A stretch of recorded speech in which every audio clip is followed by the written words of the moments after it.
আমি আজকে একটা জোর গলায় কথা বলি, জানেন? আমার একটা শখের ভালোবাসার মানুষ ছিল, বুঝছেন? সেই ভালোবাসার ফসল ছিল 3টে সন্তান। সেই ভালোবাসার প্রতিদান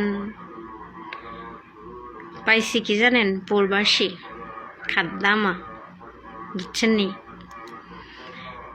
আমার না সুখী কেউ আছে বলেন তো? আমি জন্ম দিয়েছে এক বেডা, কর্ম করি আমি। আমার মতন সুখী কেউ আছে আপনারা বলেন? সো 3 সন্তানের দায়িত্ব আমার মাথায়, খাওয়ান পড়ান লেখাপড়া। এটার নাম পুরুষ, এটা ভালোবাসার প্রতিদান, এটা ভালোবাসার ফল।